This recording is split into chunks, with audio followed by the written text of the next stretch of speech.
चलिए स्टार्ट करते हैं, ठीक है। क्या था भाई, अभी तक हम लोगों ने क्या तक कहाँ तक पढ़ा था? अभी तक 8 5 ईयर प्लान है कि नहीं? हाँ सर एक क्वेश्चन है हाँ कि जैसे ये जो परियोजनाएं बनती है ना इंडिया में, हाँ। तो अगर जो मतलब वहाँ के लोकल लोग जाए तो इससे रोक सकते हैं, सेंटर बनवा रहा है बिल्कुल तो रोक उससे सकते वहाँ हैं। पर। हाँ, बहुत बार ऐसा हुआ। बहुत बार ऐसा हुआ कि लोकल पॉपुलेशन, जैसे मान लो कि लेकिन आपने कहा था कि इससे मतलब कि अगर जो सेंटर चाहे तो वो अपना कानून। वही तो चाहे, तो भाई आराम से चाहेगा तो आराम से क्यों। अब एक तो है भाई, यहाँ पर कोई डैम बनना है मान लो, अब कोई डैम बनना है या लोकल पीपल्स रह रहे हैं कुछ। अब चूंकि ये डैम अगर बनेगा तो ये लोकल पीपल जो होगा इन पर खतरा जो है हमेशा मंडराता रहेगा। तो ये हो सकता है कि इसका विरोध कर दे, बोल दे भाई कि हमें एक तरीके से यहाँ पर डैम नहीं चाहिए। तो जब बहुत ज्यादा विरोध हो जाता है, नेशनल न्यूज बन जाए, उसको सरकार ने कंट्रोल नहीं किया अच्छे तरीके से, तब तो फिर विरोध हो ही गया। नहीं तो फिर क्या होता है, नहीं तो फिर बंद हो जाएगा, फिर कहीं और दूसरी जगह। बहुत जगह अंडमान एंड निकोबार आइलैंड में खोदने की कोशिश की गई भारत सरकार के द्वारा, लेकिन वहां वो लोग कुछ नहीं कर पाए। लेकिन वो डेवलपमेंट के तहत हाँ, तो फिर पूरा। वो बहाना देते हैं ना, सरकार सरकार तो यही बोलेगी भाई कि आप जैसे डेवलपमेंट के बहाने से। जैसे एयरपोर्ट वगैरह सेम तो यही रहेगा। हाँ हाँ। अच्छा। ठीक है, अब देखिए 9 5 ईयर प्लान अभी तक हम लोगों ने डिस्कस करा, क्या डिस्कस करा भाई कि 1992 मतलब एलपीजी रिफॉर्म होने के बाद किस तरीके से हमारी इकोनॉमी डेवलप हो रही थी, ठीक है, या हो गई। उसके बाद 1997 से लेकर 2002 ये वाला पीरियड, अब 2000 की तरफ हम लोग चल पड़े भाई, है कि नहीं। अब यहाँ पर अगर देखने को मिले तो आपको देखने को मिलेगा कि यहाँ पर फोकस जो है वो हमारा और भी बढ़ गया, ठीक है। और इसके बाद जो विकास थोड़ा सा ज्यादा तेजी से बढ़ा इन कंपेयर टू पिछले वाले में, ठीक है। अगर यहाँ पर देखा जाए 6.5% विकास, मतलब ये वाला याद रखना, ठीक है। 5.4% से हम लोग ग्रो किया, मतलब कॉन्स्टेंटली ग्रो करते जा रहे थे। वो अलग बात है कि हमने लक्ष्य ज्यादा रखा, ठीक है। लक्ष्य हमने कितना रखा भाई? 6.5%। और हमारी ग्रोथ कितनी हुई? 5.4%। लेकिन हम लोग ग्रो तो अच्छे तरीके से कर रहे थे, मतलब ऐसा नहीं था कि बहुत कम एक तरीके से हम लोग ग्रो कर रहे थे। क्यों? क्योंकि प्राइवेटाइजेशन होने के बाद बहुत सारी कंपनीज जो हमारे देश में निवेश करना शुरू कर दी थी, जिसकी वजह से हमारे देश में और ज्यादा निवेश जो है वो आना शुरू हुआ। ऑब्जेक्टिव क्या था? Growth with social justice and equality, बहुत बड़ा वर्ड है ये, ठीक है। क्या बोला गया? सोशल जस्टिस के साथ इक्वालिटी, मतलब क्या? सोशल जस्टिस मतलब समाज में सभी वर्गों को एक तरीके से प्रॉपर न्याय मिलेगा, या फिर सभी रीजन को एक तरीके से प्रॉपरली देख कर चला जाएगा। और उसके साथ ही साथ ग्रोथ को हम लोग फोकस करेंगे। ऐसा नहीं करेंगे हम लोग कि भाई एक पर्टिकुलर, मान लो कि अगर वुमेन का डेवलपमेंट हो रहा है या मेन का डेवलपमेंट हो रहा है तो हम लोग वुमेन को छोड़ देंगे, ठीक है। पहले क्या होता था अधिकतर केस में, अगर देखा जाए, जैसे अभी बेटी बचाओ बेटी पढ़ाओ आंदोलन वगैरह चलाया गया, इसका मेन मकसद क्यों है भाई? क्या है कि भाई बेटी को एक तरीके से ज्यादा पढ़ाया जाए। क्यों? क्योंकि उनका एक तरीके से क्या है भाई, उनका क्या है बताओ, उनका ग्रोथ जो है एजुकेशन के मामले में वो आपको कम देखने को मिलता है। पहले बोला जाता था कि जितना भी पैसा सरकार के द्वारा फंड किया जाता था उसमें से 70% या 60 to 70% पैसा किस पर किस पर खर्च किया जाता था? किसके एजुकेशन पर? मेंस के एजुकेशन पर, मतलब बॉयज के एजुकेशन पर।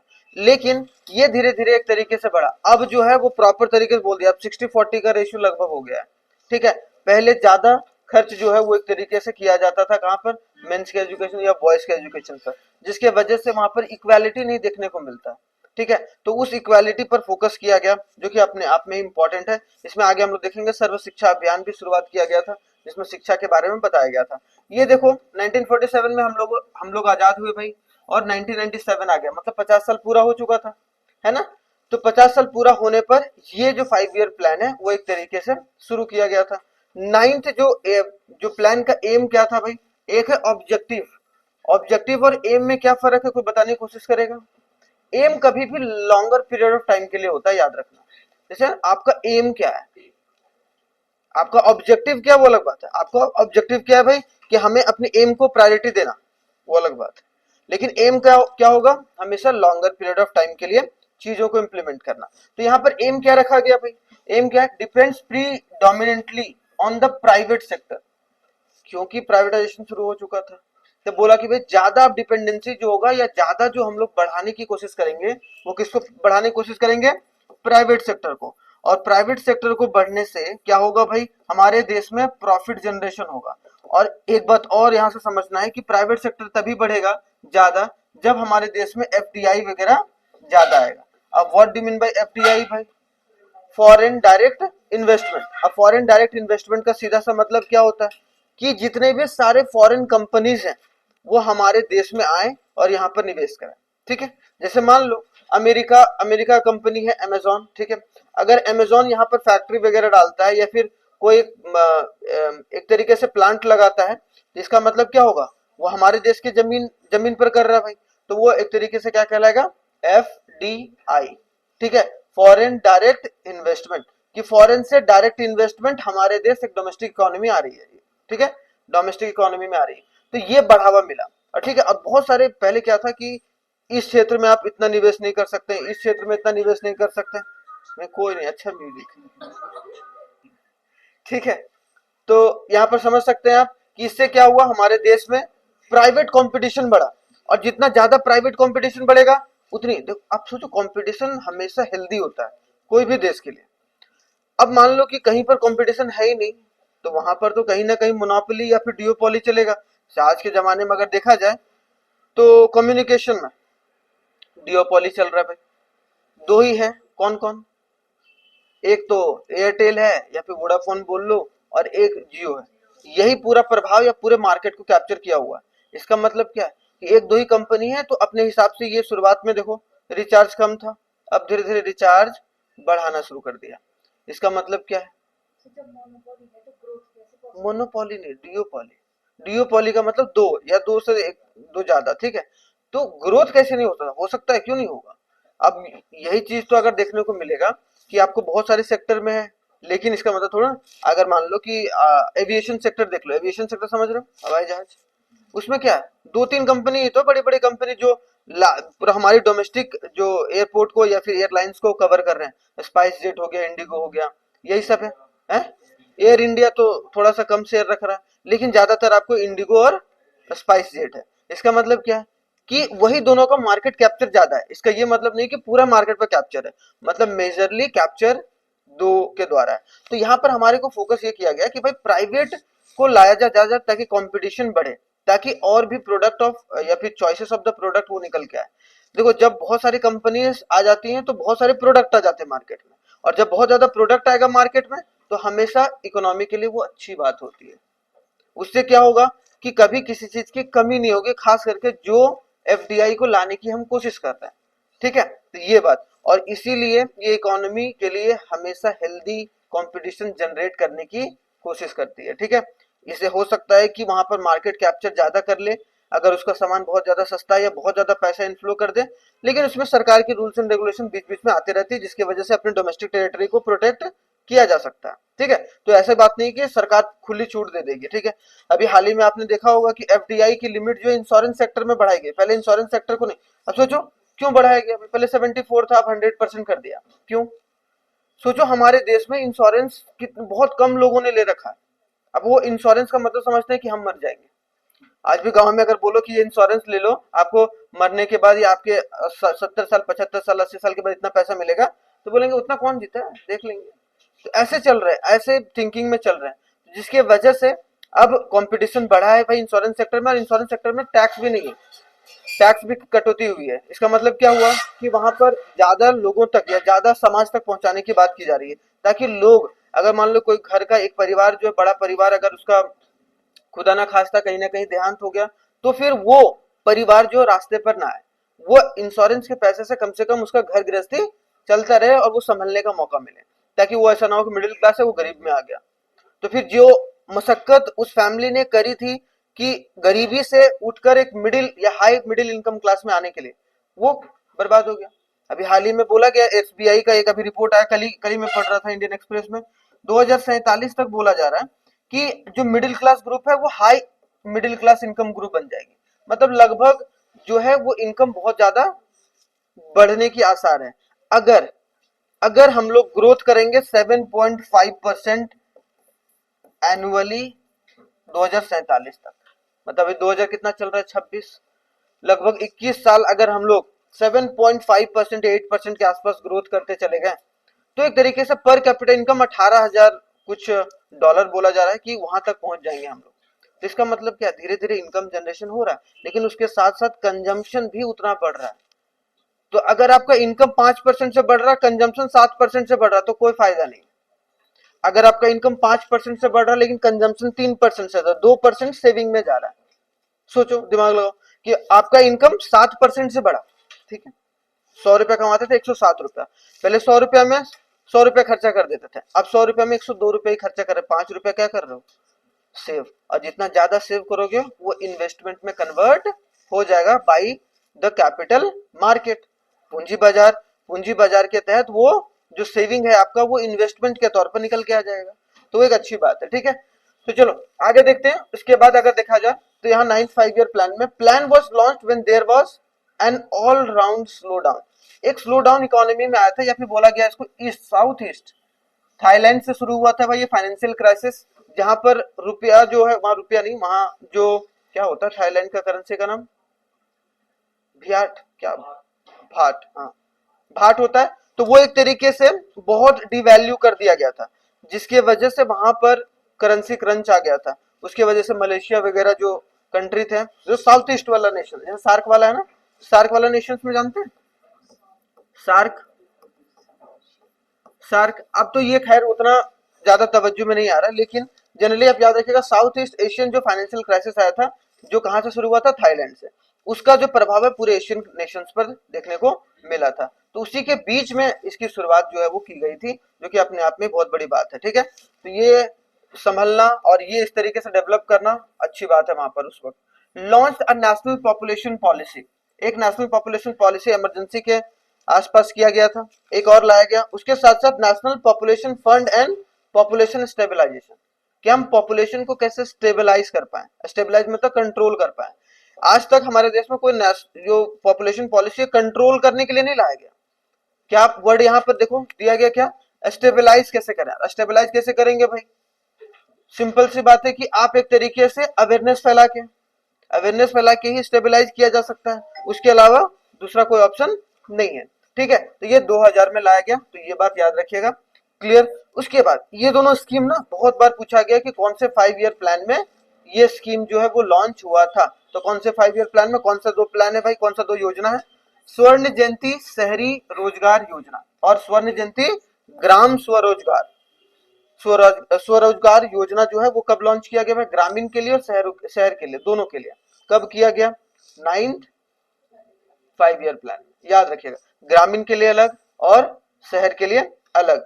स्वरोजगार, स्वरोजगार मतलब क्या हो गया भाई, सेल्फ एम्प्लॉयमेंट, कि आपने जो परीक्षण लिया है या फिर जो स्किल है आपके पास, उसी से आप अपनी दुकान खोलिए छोटा सा, या फिर कहीं आप अगर आप लोहा का काम सीखे हैं तो लोहार का दुकान खोलिए, तो उसमें सरकार जो है वो सपोर्ट करने के लिए तैयार है। तो एक तरीके से आप बोल सकते हो कि सेल्फ एम्प्लॉयमेंट को बढ़ावा दिया गया, खास करके शहर में और खास करके कहा, गांव में, ठीक है।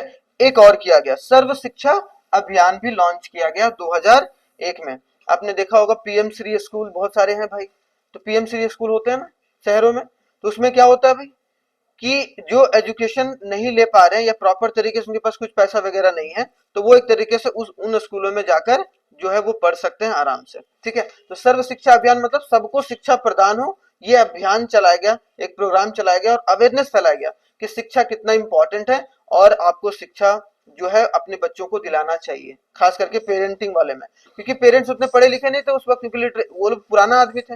अब नए जो लड़के जो जन्म लिए या फिर लड़कियां जो जन्म ली, वो एक तरीके से उनको पढ़ाना लिखाना बहुत जरूरी है, नहीं तो क्या होता, वही लूप होल में फंसे चलते रहते हैं, जिसके वजह से और भी दिक्कत परेशानी देखने को मिलता। तो याद रखिएगा सर्व शिक्षा अभियान और स्वर्ण जयंती शहरी रोजगार योजना और स्वर्ण जयंती शहरी स्वरोजगार योजना दोनों एक तरीके से लॉन्च किया गया, ठीक है, 9th 5 year प्लान में। अब आ जाओ, फेरा और फेमा भी लॉन्च किया गया था, ठीक है। आगे आ जाओ, फेरा और फेमा तो पहले लॉन्च किया गया, उसको थोड़ा सा, हाँ, फेरा को फेमा में बदला गया, ठीक है।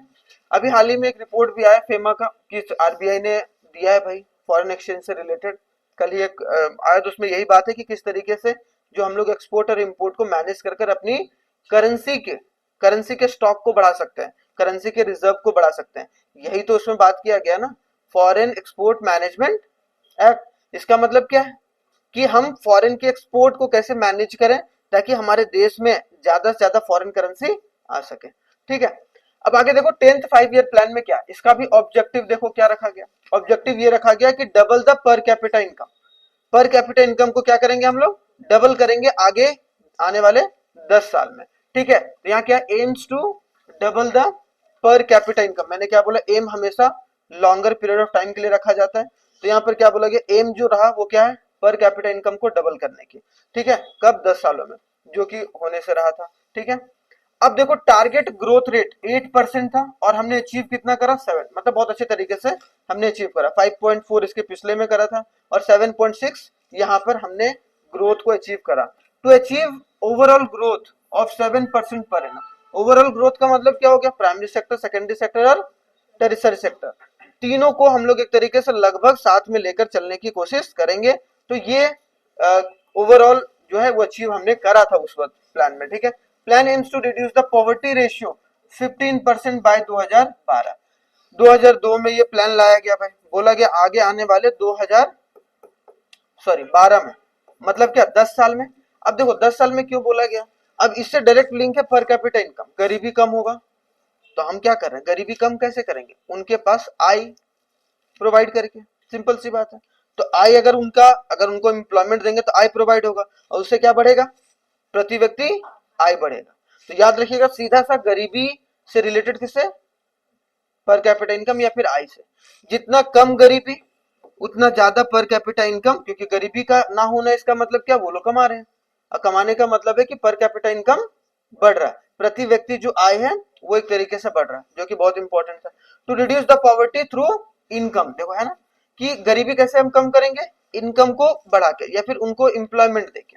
सिंपल सी बात है, गरीबी कम करने का सिंपल तरीका यही है। एक है कि भाई आप पैसा दे रहे हो, कौन, बेरोजगारों को, उससे कभी गरीबी कम होगी नहीं, चांस ही नहीं है। या फिर मान लो कि अगर महिलाओं को आप 2000 4000 या फिर पुरुषों को आप 2000 4000 रुपए महीना दे रहे हैं, सब्सिडी दे रहे हैं, उससे कभी ग्रोथ पॉसिबल है ही नहीं। क्योंकि जो बंदा बिना कमाए जिसको पैसा मिल रहा है वो कमाने का क्यों सोचेगा, आप ही सोचो। अगर कोई फार्मर या किसान को, ठीक है, अगर 6000 रुपए या 10,000 रुपए या 20,000 रुपए उसको सरकार के द्वारा दिया जा रहा है साल में या हर एक महीने में, तो इसका मतलब क्या है, वो क्यों सोचेगा भाई कि हम एक्स्ट्रा सरप्लस गुड्स या फिर जो प्रोडक्शन है वो करें। जैसे सिंपल सी बात है, आजकल देख रहे होंगे बहुत सारे स्टेट में फ्री बीज बांटे जा रहे हैं, बिहार में ऐसे ही हुआ, झारखंड में ऐसे ही हो रहा है। झारखंड में 2500 रुपए हर एक महिलाओं को दिया जा रहा है जो 18 साल के ऊपर है। दिल्ली में भी ऐसा ही चल रहा है, महिलाओं को दिया जा रहा है। तो आप महिलाओं को बढ़ावा कहाँ दे रहे हैं, महिलाओं को बढ़ावा देने का मतलब क्या, कि आप उनको एम्प्लॉयमेंट जनरेशन प्रोग्राम वगैरह प्रोवाइड करवाइए ताकि वो एम्प्लॉयमेंट एक तरीके से ले पाए, ताकि वो सेल्फ एम्प्लॉयड होकर वो इनकम को जनरेट कर पाए। आप तो एक तरीके से उसको कंजम्पशन हब बना रहे हैं कि लो भाई पैसा कंज्यूम करो और मेरे को वोट दो, बस यही बात है। तो इससे ग्रोथ पॉसिबल नहीं है कभी भी लॉन्गर पीरियड ऑफ टाइम के लिए, और ये हमेशा इकोनॉमी के लिए खतरनाक साबित ही होगा, क्योंकि एक तरीके का एक सब्सिडी है और सब्सिडी कभी भी इकोनॉमी के लिए अच्छा नहीं होता, क्योंकि वो एक एक्स्ट्रा बोझ है सरकार के ऊपर कि सरकार जबरदस्ती वो पैसा खर्च करना ही करना पड़ रहा है, नहीं तो उसको वोट नहीं मिलेगा, सरकार गिर जाएगी, तो ये सब वादा ही क्यों करना। तो इस पर हो सकता है कि आगे ना चाहे तो सुप्रीम कोर्ट का ऑर्डर आ जाए भाई कि अब कोई भी जो है फ्री बीज वगैरह ना दिया जाए, तो वो ज्यादा बेहतर है। फ्री बीज उन लोगों को दिया जाए जो अति, मतलब या फिर बोला बिलो पॉवर्टी लाइन है, बिलो पॉवर्टी लाइन में तो बहुत लफड़े हैं, दिक्कत यहाँ भी है, तो उसको सरकार अपने हिसाब से मोड़ने की कोशिश करती है, लेकिन ये चीज ना हो तो ज्यादा बेहतर है। ठीक है, तो यही बात है, अगर कोई पूछेगा आपको सिंपल भाषा में या कहीं पर आ गया आपको लिखने के लिए भाई कि भाई how to reduce the property, simple word में आप लिखोगे कि पॉवर्टी, गरीबी को कम करने के दो ही मेजर एक सॉल्यूशन हो सकते हैं। एक तो आप उनके इनकम को जनरेट करो, और इनकम कैसे जनरेट होगा, by giving them the employment, आप उनको रोजगार प्रोवाइड करो ताकि वो इनकम कमा पाए, तभी तो उनको एक तरीके से लगेगा, तभी तो इकोनॉमिक एक्टिविटी करेंगे। ठीक है, और उसके वजह से चीजें बढ़ेंगी। ठीक है, उसके बाद अगर देखा जाए 10th 5 ईयर प्लान में एग्रीकल्चर सेक्टर को डिक्लेयर किया गया पहली बार। सोचो 1947 से सबको पता था कि एग्रीकल्चर ही हमारा मेन स्रोत है इनकम का। ठीक है, क्योंकि उस वक्त 80% लोग खेती बाड़ी करते थे भाई, लेकिन हमें एहसास कब हुआ, 2002 में, कि भाई हाँ यार एग्रीकल्चर है ना वो प्राइमरी, मतलब एक तरीके से प्राइम मूविंग फोर्स है। प्राइम मूविंग फोर्स का मतलब, प्राइम मूविंग फोर्स मतलब प्रमुख प्रेरक शक्ति, कि मतलब हमारी इकोनॉमी जो मूव कर रही है ना उसमें सबसे ज्यादा रोल किसका है, एग्रीकल्चर का। इसको हम लोग बोलेंगे प्राइम मूविंग फोर्स। और ये सरकार के द्वारा एक्सेप्ट किया गया 2002 में, मतलब 50 साल के बाद। तो कितनी बड़ी एक तरीके से गलती है, कितना भी इकोनॉमिस्ट क्यों ना हो, लेकिन अगर कोई आम इंसान भी अगर उस वक्त सोचता था तो उसको लगता था भाई ये चीजें, अगर पढ़ता था तो उसको ये लगता था भाई अभी सरकार को ये पता चला कि प्राइम मूविंग फोर्स के रूप में एग्रीकल्चर को हमें बढ़ावा देना चाहिए, जबकि ये शुरुआत से ही हमारे देश के लिए प्राइम मूविंग फोर्स का काम करता हुआ आ रहा है, ब्रिटिश के जमाने से ही करता हुआ आ रहा है कि नहीं। तो ये चीजें यहाँ पर एक्सेप्ट की गई। तो ये भी सवाल याद रखिएगा कि 2002 में एग्रीकल्चर सेक्टर को डिक्लेयर किया गया सरकार के द्वारा। और कभी भी कोई चीज डिक्लेयर किया जा रहा है ना, तभी वो एक तरीके से एक फैक्ट बनता है जो कि आपके एग्जाम में पूछा जा सकता है। ठीक है, तो प्राइम मूविंग फोर्स के रूप में 2002 में, ठीक है, याद रखिएगा। उसके बाद इंक्रीज इंफेसिस, इंफेसिस का मतलब जोर डाला गया भाई, ठीक है, सोशल सेक्टर के ऊपर। ठीक है, सोशल सेक्टर का मतलब क्या हो गया भाई, सामाजिक क्षेत्र। सोशल सेक्टर मतलब हेल्थ हो गया, एजुकेशन हो गया, सैनिटेशन हो गया, ये सब सारे पर फोकस किया गया भाई। ठीक है, एजुकेशन वगैरह हेल्थ वगैरह पर। और वो कितना, अगर 100 रुपया खर्चा किया जाता था तो 27 रुपया जो खर्चा है वो सोशल, सोशल मतलब सामाजिक क्षेत्र पर किया जा रहा था, सोशल सेक्टर पर किया जाने लगा। तो इसका मतलब क्या है कि कहीं ना कहीं टर्सरी सेक्टर को बढ़ावा देने के बारे में अगर सबसे शुरुआत जो किया गया वो लगभग समय यहाँ से शुरुआत किया गया। 2000 के बाद टर्सरी सेक्टर देखना कि बहुत तेजी से बढ़ा है। और 2000 अभी 26 आते आते सबसे ज्यादा शेयर जो है आपको देखने को मिलेगा जीडीपी में, इनकम के तौर पर वो आपको टर्सरी सेक्टर देखने को मिलेगा। लगभग 40% पैसा जीडीपी का कहां से आता है, टर्सरी सेक्टर से। तो आपको देखने को मिलेगा, क्यों, क्योंकि सोशल सेक्टर हमारे देश में ज्यादा बढ़ा है। हेल्थ एजुकेशन ये सब सारे किस में आ रहे हैं, टर्सरी सेक्टर में। ठीक है, तो ये सब के बढ़ने की वजह से हमारे देश में देखो टर्सरी सेक्टर बढ़ा। ठीक है, तो यहाँ बोलना गलत नहीं हुआ कि यहाँ इसी 5 year plan, 10th 5 year plan के तहत सर्विस सेक्टर जो है वो एक अलग रूप में चलना शुरू हुआ। क्योंकि यहाँ पर एक तो नौकरी करना आसान था, एक तो मान लो कि किसी को नर्स बनना है तो भाई उसको थोड़ा सा कुछ डिग्री वगैरह लेना है और नर्स बना दिया भाई। ठीक है, तो ज्यादा दिमाग नहीं लगाना है। ठीक है, अगर आपको मान लो कि कोई कॉल सेंटर वगैरह का जो चीजें हैं वो भी धीरे धीरे बढ़ना इसी के बाद शुरुआत हुआ। ठीक है, तो देखो आज सबसे ज्यादा कॉल सेंटर अगर देखा जाए तो हमारे देश के थ्रू जो है रन किया जाता है। इसका मतलब क्या है कि हमारे देश में सर्विस सेक्टर का इम्पैक्ट ज्यादा है लोग, क्योंकि वहां पैसा कमाना आसान है इन कंपेयर टू एग्रीकल्चर और इंडस्ट्री। इंडस्ट्री में आपको बहुत ज्यादा मेहनत करके आपको पैसा मिलता है, वहां पर बैठे बैठे कुर्सी में तो कौन एक है 10,000 रुपये आपको बैठे बैठे कुर्सी में एसी के हवा में मिल रहा है, एक है कि आपको 15,000 रुपये मिल रहा है और आपको बहुत दिमाग खराब करना पड़ रहा है, दिन भर धूल धक्कड़ में रहना पड़ रहा है। तो आप क्या प्रीफर करोगे, एसी में जाओ, सिंपल सी बात है। तो सारे कॉल सेंटर में चले जाते हैं, सिंपल सा तरीका। ठीक है, तो वो 5,000 रुपये नहीं देखेंगे, वो देखेंगे मेरा आराम कहाँ है भाई। तो चलिए यहाँ पर 9th और 10th लिख लीजिए, उसके बाद 11th 12th खत्म करेंगे आज।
आज कौन सा तारीख है, ओ भाई साहब जनवरी भी बीत गया।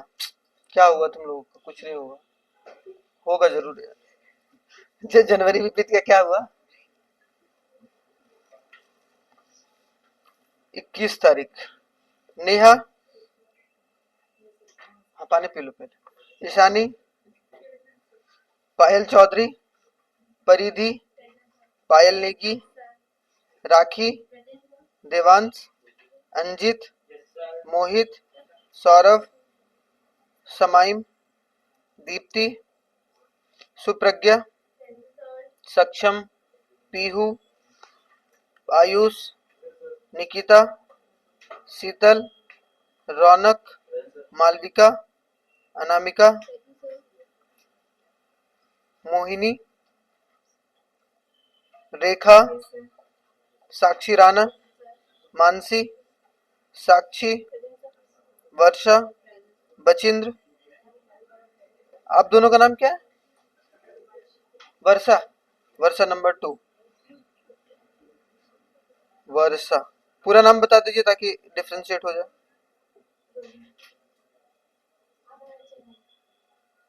रूही, अच्छा रोहिणी, ये तो 2 नाम हो गया। आपका नाम रोहिणी है? अच्छा, वर्षा रोहिणी, क्या बात है। अच्छा, पहाड़ी का कौन से? कुमाऊं या, अरे मतलब कुमाऊं या फिर पौड़ी वाले, दोनों दो है ना, गढ़वाल वाले, गढ़वाल सॉरी, हाँ गढ़वाल हो, ठीक है 31। हाँ रोहिणी मैंने पहली बार सुना ना, इसीलिए। आपका नाम? नाम है, वो अपना सरनेम नहीं बता रही, उसका नाम होगा रोहिणी। हाँ बस हो गया, वो टाइटल है। चलो आप क्या नाम? आशिका। ये ना स्पेलिंग क्या है? अच्छा ठीक।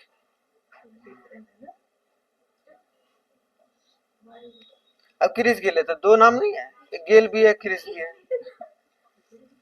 क्रिस गेल नहीं सुनी हो? क्रिकेटर है। गेल नहीं, गेल गेल गिल नहीं, वो तो शुभन गिल है। क्रिस गेल को नहीं जानती हो? कितने छक्के मारते थे भाई वो। नहीं, अरे यार तुम लोग भी यार, चलो कभी हंसी मजाक होना चाहिए। नहीं, बहुत अच्छा क्रिकेटर था वो। अरे ब्रांड एम्बेसडर कौन है पे T20 का इस साल होने वाला है जो, बता दो। रोहित शर्मा क्रिकेटर तो है। आज इंडिया न्यूजीलैंड का मैच है ना, देखोगे तो जरूर, चाहे पढ़ो लिखो ना, लेकिन देखना तो जरूर है उसको।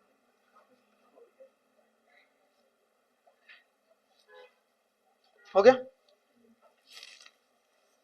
इतना जल्दी कैसे लिख लेते हैं भैया? सब 4 कलम का इस्तेमाल कर रहे हैं सब।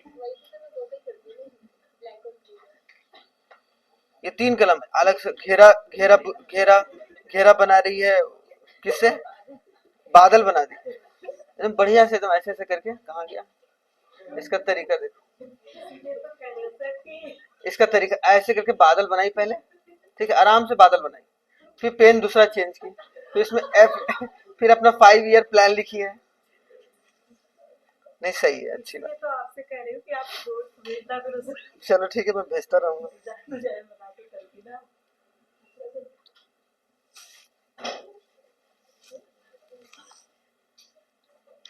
हो गया, चले आगे।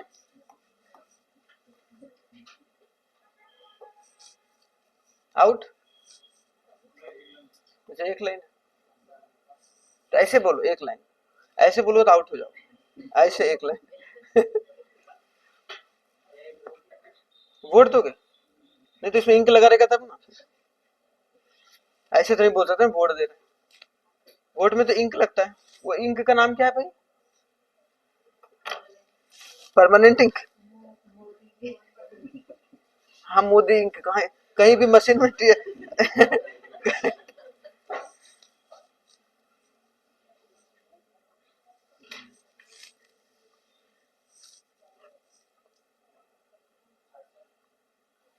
हाँ बोलिए, लास्ट बच गया था।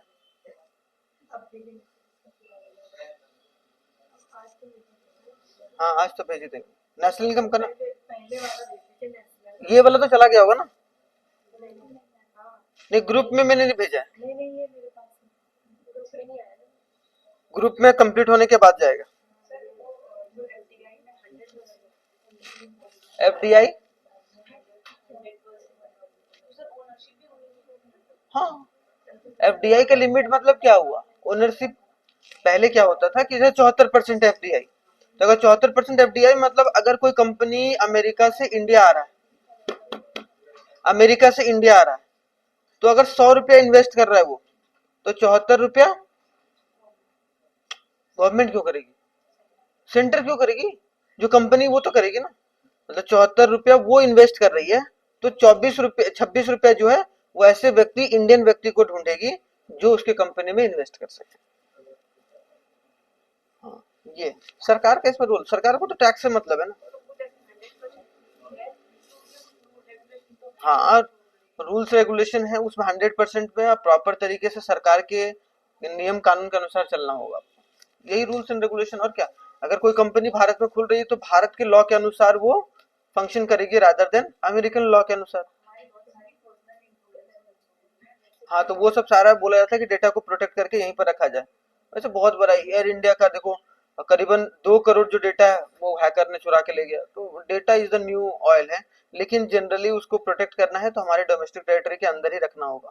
वैसे बहुत सारे जो गूगल वगैरह हैं वो अभी तक ये काम नहीं कर रहे हैं, लेकिन आने वाले समय में ये हो ही जाएगा।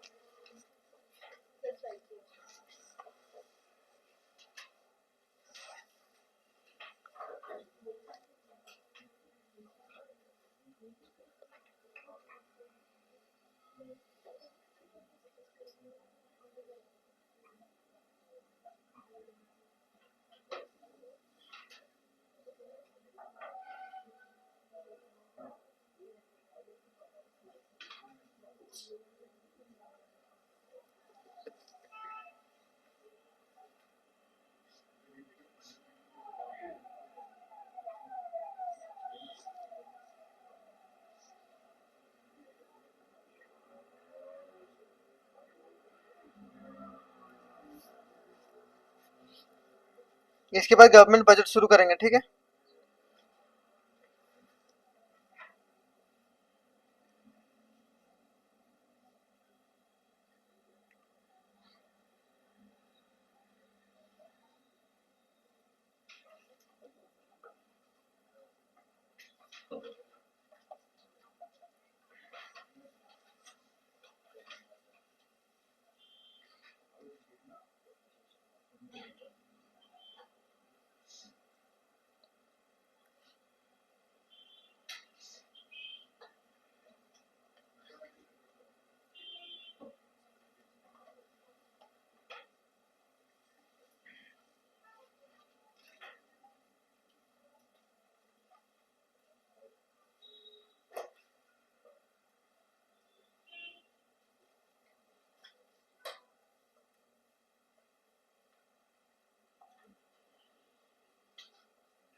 ये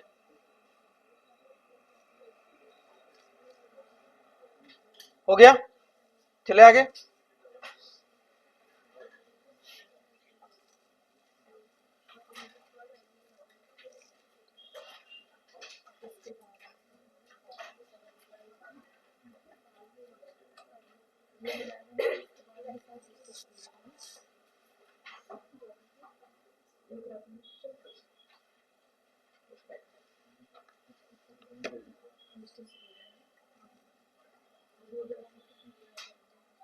जियोग्राफी कब शुरू हुआ था आपसे कभी मैं इस पर, इस बारे में? ना ना अभी तक तो नहीं हुई। ज्योग्राफी अभी तो मॉडर्न हिस्ट्री होना है ना। मॉडर्न हिस्ट्री शुरू हो जाए, कुछ हो जाए, कुछ हो जाए तो वो तो मेरे को नहीं जो पता। भी 3-4 महीने, 2-3 महीने तो 3-4 महीने लग जाते मॉडर्न हिस्ट्री में।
क्या किया जाए भाई, गवर्नमेंट बजट पढ़ा जाए, क्या पढ़ा जाए बताइए, आप लोग से पूछते हैं। इसके बाद है ऑप्शन, इसके मनी इन बैंकिंग है, नहीं है, नन ऑफ दिस। हाँ, वो पढ़ा हूँ, वो कहाँ तो वो तो इसमें आएगा ना। अच्छा, मॉनेटरी पॉलिसी, फिस्कल पॉलिसी, तो फिस्कल पॉलिसी तो पहले गवर्नमेंट बजट पढ़ोगे तभी तो बैंकिंग पढ़ लो फिर, है बजट ही कराते हैं पहले, क्योंकि अभी ना बजट आने वाला है, तो फिर बजट के बारे में डिस्कस करेंगे तो वो भी क्लियर हो जाएगा।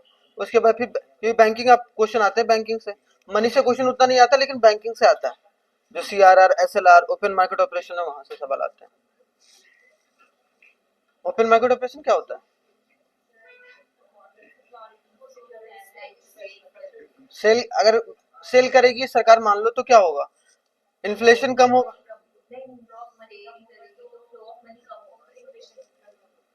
हाँ, तो इन्फ्लेशन कंट्रोल होगा, और अगर खरीदेगी तो बढ़ेगा, तो डिफ्लेशन कंट्रोल होगा। हाँ ठीक है,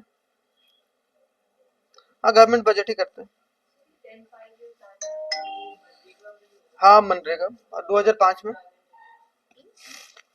एम्प्लॉयमेंट जनरेशन में। हाँ ये भी है, वो तो हम लोग सेपरेट से पढ़ते हैं, इसीलिए इसमें वैसे डालने के लिए तो बहुत सारी चीजें आ सकती है, लेकिन जो मेजर रीजन है इसमें मनरेगा तो लिख ही सकते हो। जैसे आरआरबी कब हुआ है भाई, रीजनल रूरल बैंक, ग्रामीण जो बैंक है, कब, ईयर बताओ ना। 75 में, 1975 में, तो इमरजेंसी पीरियड के दौरान। 75 में 8 कैसे आएगा? 1975 में आरआरबी का गठन हुआ था, रीजनल रूरल बैंक। हो गया। हाँ इसमें मनरेगा लिख लेना, मनरेगा 2005।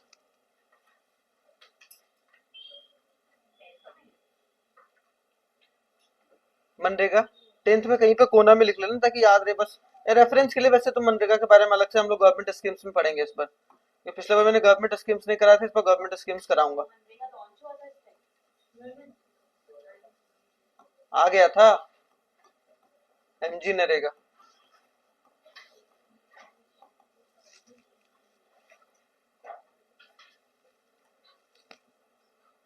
मैंने भी बादल बना दिया। हाँ तो भाई तो बोला अक्टूबर मतलब गांधी जयंती के दिन, 75।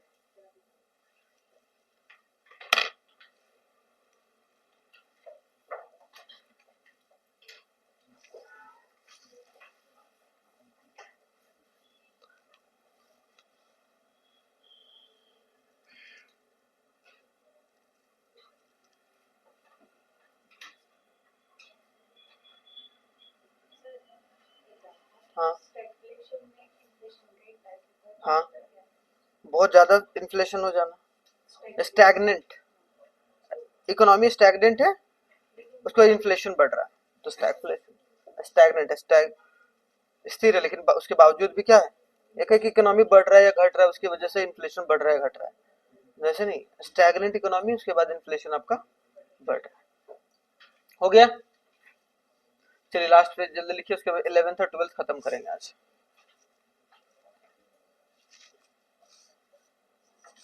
फिर नीति आयोग के बारे में कल, नीति आयोग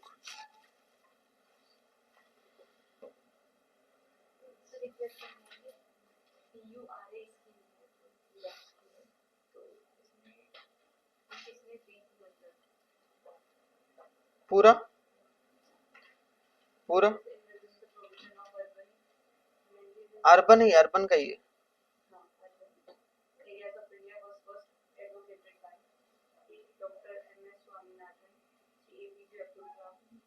ये पीजे अब्दुल कलाम नहीं है, आगे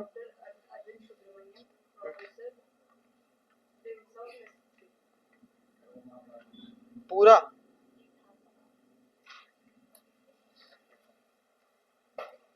देख लेना एक बार, दिखाना कोई क्वेश्चन दिखाना।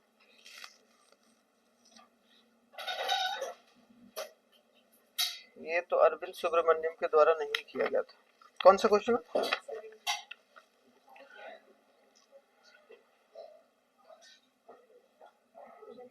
अच्छा, provision of urban amenities, M S Swaminathan ही होगा, गारंटेड है।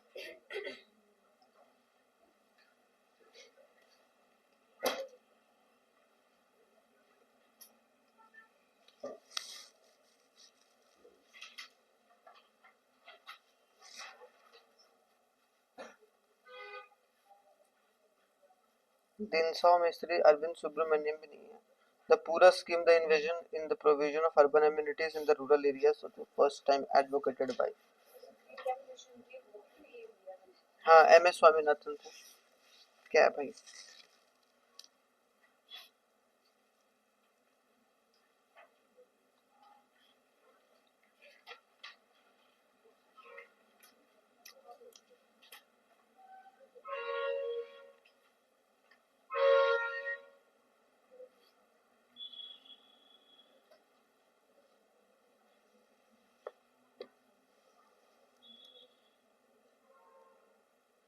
अच्छा, ये एपीजे अब्दुल कलाम है। Providing urban amenities to rural areas, मतलब अर्बन एमिनिटीज को रूरल एरियाज में प्रोवाइड करने चाहिए। अर्बन एमिनिटीज जैसे कि पार्क वगैरह है, अच्छा सैनिटेशन फैसिलिटी है, वॉशरूम वगैरह होना चाहिए प्रॉपर तरीके से, हॉस्पिटल्स वगैरह होने चाहिए। ठीक है, ये सब सारी चीजें कि अर्बन जिस तरीके से शहर के क्षेत्रों में सारी व्यवस्था होती है, सेम उसी तरीके से, हाँ जैसे कोई अगर वहाँ बीमार हो गया तो शहर में आना पड़ता है इलाज कराने के लिए, तो वो वहीं पर प्रोवाइड हो जाए। एपीजे अब्दुल कलाम का था ये। एक पेरा भी था। आगे बढ़े, हो गया। ये सब ना कभी कोई यूनिक चीज मिलता है ना, तो आप अपने नोट्स में लिखा कीजिए इसको हमेशा। एक ऐसा आपके पास होना चाहिए, या एक ऐसा चैप्टर्स होने चाहिए उसमें, या एक ऐसा पेज होना चाहिए जहां पर कोई फैक्ट के बारे में आप लिखने की कोशिश कर रहे हैं। तो कभी भी नोट्स बनाइए तो एक दो पेज हमेशा एक चैप्टर के बाद छोड़ दिया कीजिए, कि आपको उससे रिलेटेड कभी भी क्वेश्चन में कुछ भी दिख गया, आप कॉपी निकाले वहीं पर लिख दिए, तो क्या होगा कि वो कभी भी एक तरीके से छूटेगा नहीं आपका। ठीक है, अब आते हैं भाई 11th 5 year plan. 11th 5 year plan में क्या देखने को मिलता है भाई? 2007 से लेकर 2012। ठीक है, अब यहाँ पर देखने को मिलेगा कि टारगेट जो ग्रोथ रेट रखा गया वो 9%, लेकिन अचीव बहुत अच्छे तरीके से किया गया। 8% का ग्रोथ रेट हमने क्या करा? अचीव करा। यहाँ पर याद रखना इसका ऑब्जेक्टिव क्या था? Towards faster and inclusive growth. Inclusive growth का सिंपल सा मतलब क्या है भाई? समावेशी। समावेशी विकास मतलब सबको साथ में लेकर चलना ही चलना है। ठीक है, ये फोकस किया गया। ये कोई एक एरिया बहुत ज्यादा डेवलप हो जाए, दूसरा एरिया कम डेवलप हो, वो फोकस नहीं रहेगा। आप सबको साथ में लेकर चलना है, फास्टर ग्रो करना है।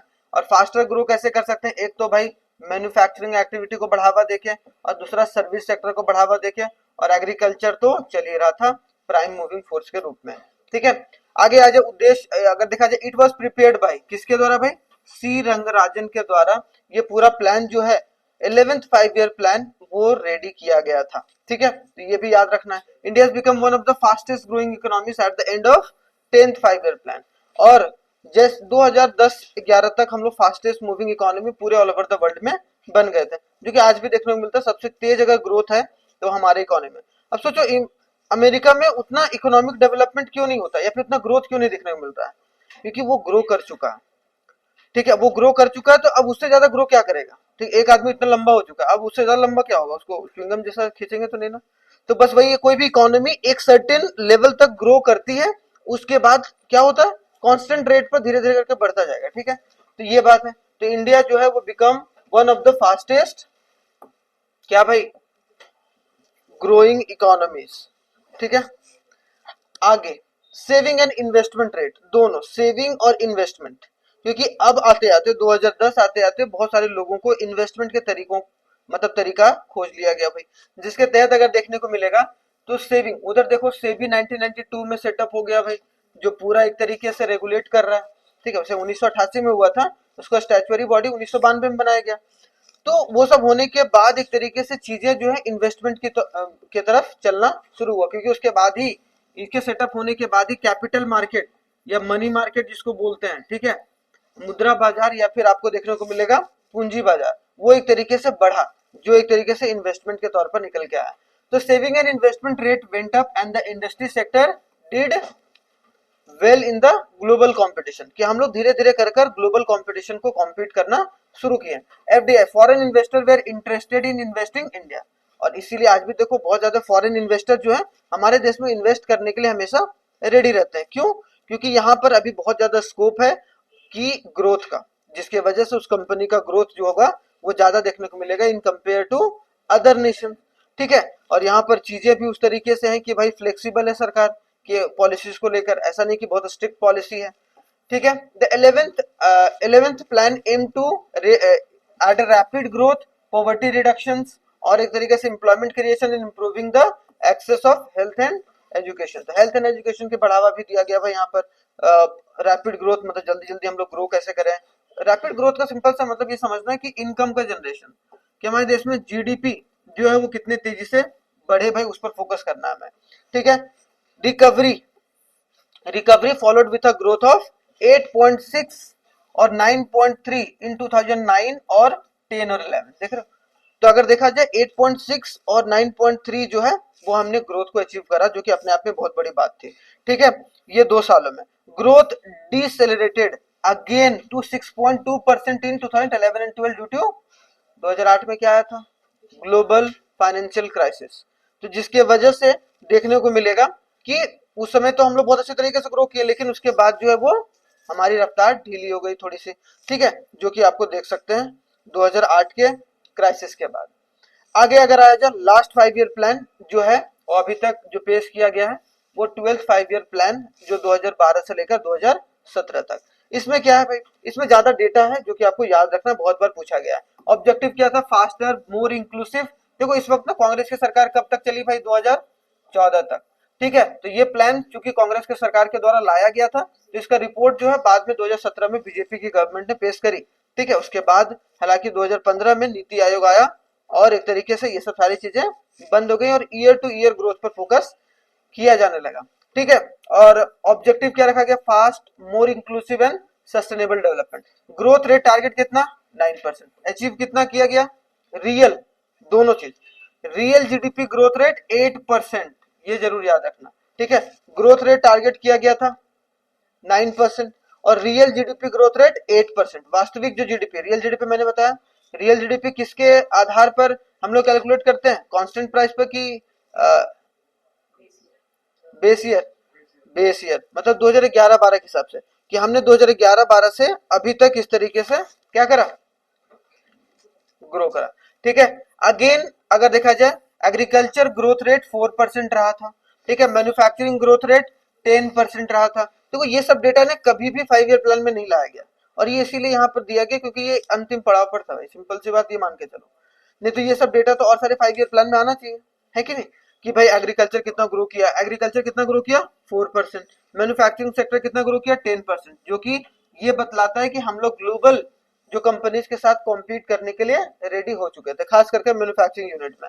हमने रिड्यूस करा आईएमआर, आईएमआर का मतलब क्या होता है, इन्फेंट मोर्टेलिटी रेट, शिशु मृत्यु दर। पहले 1000 बच्चे में, मतलब देख रहे हो, मतलब क्या कि जो इन्फेंट मोर्टालिटी रेट है वो 25 पर आ गया। 1000 बच्चों में से जब 25 बच्चों का मौत होने लगा, पहले बहुत ज्यादा था ये रेट। फिर मैटरनल मोर्टालिटी रेट कहां पर, 2-1, देख रहे हो, 1 पर आ गए कि अब 1000 बच्चे अगर माँ को, मतलब 1000 बच्चे अगर जन्म दिया जा रहा है, ठीक है, माओ के द्वारा, तो वो एक माँ जो थी वो एक तरीके से उनका डेथ होता था एवरेज, ठीक है। तो ये बात है। Improve the child sex ratio 0.6 year to 950, जो कि बहुत इंपॉर्टेंट है, क्योंकि क्या हुआ था कि लड़कियों को मार दिया जाता था भाई, ठीक है, गर्भ में ही मार दिया जाता था, या फिर एक तरीके से उसको मतलब जन्म दिया ही नहीं जाता था। क्यों? क्योंकि बहुत सारे एक अलग अलग क्या बोलते हैं उसको, क्या करते हैं भाई, जिससे पता चल जाता है गर्भ में कि लड़का है कि लड़की है, क्या बोलते हैं उसको, सोनोग्राफी है, हाँ, अल्ट्रासाउंड वगैरह सोनोग्राफी होता है। तो उसकी वजह से आज भी आपको देखने को मिले बहुत सारे गांव में ये बात है, ठीक है, जिसके वजह से चाइल्ड सेक्स रेशियो कम था, लेकिन ये एक तरीके से बढ़ते हुए देखने को मिला 950, ठीक है। IMR 25 में से 225 225 क्यों रहेगा, 225 तो बहुत ज्यादा है, 25 यहां तक 225, 25 तक कम हो चुका था, 225, समझ रहे हो, 1000 बच्चों में से तुम बोल रही है कि 225 बच्चे एक साल के भीतर मर जाते हैं, ऐसा नहीं, वो पहले होता था, जो बाद में चलकर 2012 का डेटा है ना, तो 2012 से 17 के बीच में डेटा है, तो उस वक्त जो है इन्फेंट मोर्टालिटी रेट 25 तक आ चुका था, ठीक है। इन्फेंट मोर्टालिटी रेट का मतलब क्या होता है, 1000 अगर जो है जीवित बच्चा जन्म लिया है, उसमें से एक साल के भीतर कितने बच्चों की मौत हो जा रही है, तो उसमें से 25 बच्चे, पहले ये रेशियो बहुत ज्यादा था, ठीक है, तो याद रखना। Increase the green cover as measures of satellite imagery by 1 million hectare. Green cover का मतलब क्या है, हमने प्लांटेशन वगैरह बहुत शानदार से करा, और हमने ग्रीन कवर को बढ़ाने की कोशिश करी, 1 मिलियन हेक्टेयर हमने जंगलों को एक तरीके से लगाया, या फिर ग्रीन कवर को बढ़ाया, जो कि बहुत अच्छी बात थी। Increase investment in infrastructure as percentage of GDP to 9% by the end of 12th 5 year plan. मतलब क्या कि हमने जीडीपी का लगभग कितना परसेंट, 9% जो है वो खर्चा, मतलब अगर 100 रुपया जीडीपी है, तो हम लोग 9 रुपया खर्चा कहाँ कर रहे हैं भाई, इंडस्ट्रियल के ग्रोथ पर, ठीक है, या इंडस्ट्री के ग्रोथ पर। Provide access of banking service to 19%, इसको हम लोग बोलते हैं फाइनेंशियल इंक्लूजन या टाइम, वित्तीय समावेशी। वित्तीय समावेशी का मतलब क्या होता है, वैसे लोग जो जिनको बैंकिंग जो सर्विस है वो प्रोवाइडेड नहीं है, उनको बैंकिंग से जोड़ना। जितने ज्यादा लोगों को बैंकिंग से जोड़ेंगे, उतना ज्यादा पैसा जो होगा बैंकिंग सेक्टर में आएगा, और वो उतना अच्छा होगा हमारी इकोनॉमी के लिए, ठीक है। तो ये बात है कि provide the access of banking service. Banking service Jan Dhan Yojana वगैरह भी आया था ना, कब खत्म हो गया,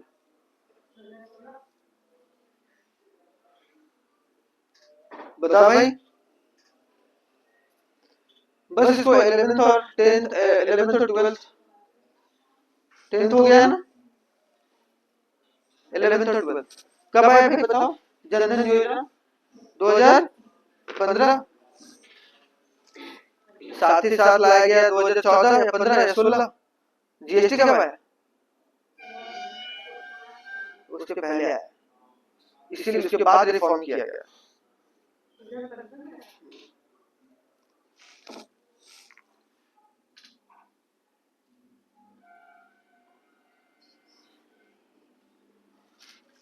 जीएसटी कल पहले नीति आयोग पढ़ेंगे, उसके बाद फिर हम लोग नहीं, बैंकिंग नहीं, गवर्नमेंट बजट, इसमें क्वेश्चंस हैं किसका, हाँ मतलब अच्छे से पढ़ेंगे, ऐसा बात नहीं है, ढंग से पढ़ेंगे, जो मेजरली एग्जाम में पूछे जाते हैं, ऐसा नहीं हवा हवा में पढ़ेंगे।